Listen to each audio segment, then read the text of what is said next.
ഒരാൾ അറിയാതെ അയാളെ കാലങ്ങളോളമായി പ്രണയിച്ചവരുണ്ടോ? ഏറ്റവും പ്രിയപ്പെട്ട എന്നോട് എന്ന പുസ്തകത്തിന്റെ സെക്കൻഡ് പാർട്ടായിട്ടാണ് നിമ്ന വിജയ് ഏറ്റവും പ്രിയപ്പെട്ട നിന്നോട് അവതരിപ്പിക്കുന്നത്. ആദ്യ ഭാഗം അവസാനിക്കുമ്പോൾ നമ്മളിൽ ഉണ്ടാകുന്ന എല്ലാ ചോദ്യങ്ങൾക്കും സംശയങ്ങൾക്കും ഉത്തരമായിട്ടാണ് ഈ പുസ്തകം വായനക്കാരിലേക്ക് എത്തുന്നത്.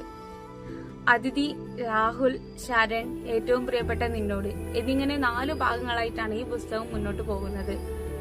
അതിഥിയുടെയും ശരണിന്റെയും നഷ്ടപ്രണയത്തെക്കുറിച്ച് മാത്രം അറിയാവുന്ന നമ്മളിലേക്കാണ് അതിഥിയെ കാലങ്ങളോളമായി അവൾ പോലും അറിയാതെ പ്രണയിക്കുന്ന രാഹുൽ എത്തുന്നത്. അതിഥിയുടെ സന്തോഷങ്ങളും ദുഃഖങ്ങളും കണ്ടറിയുന്നുണ്ട് എങ്കിലും ഒരു പരിധിവരെ രാഹുലിന് തന്റെ പ്രണയം തുറന്നു പറയാൻ സാധിക്കുന്നില്ല. ഒടുവിൽ അതിഥിക്ക് ഏറ്റവും പരിചിതമായ രീതിയിൽ തന്നെ രാഹുൽ തന്റെ പ്രണയം തുറന്നു പറയുന്നുണ്ട്. എല്ലാവരുടെയും ഹൃദയത്തിൽ സ്ഥാനം പിടിച്ചുകൊണ്ട് ഒരിക്കലെങ്കിലും നമ്മൾ ആയിത്തീരണമെന്ന് ആഗ്രഹിക്കുന്ന രീതിയിലാണ് അതിഥിയുടെ ജീവിതം മുന്നോട്ട് പോകുന്നത്. സ്വന്തമാകുന്നിടത്ത് മാത്രമല്ല സ്നേഹം പൂർണ്ണമാകുന്നത് എന്നും എനിക്ക് ഞാനുണ്ടെന്ന തോന്നൽ നമ്മളുടെ ഉള്ളിൽ ഉള്ളിടത്തോളം കാലം ഒന്നും ഒന്നിന്റെയും അവസാനമല്ലെന്നും ഇതിലെ കഥാപാത്രങ്ങൾ നമ്മളോട് പറയുന്നുണ്ട്.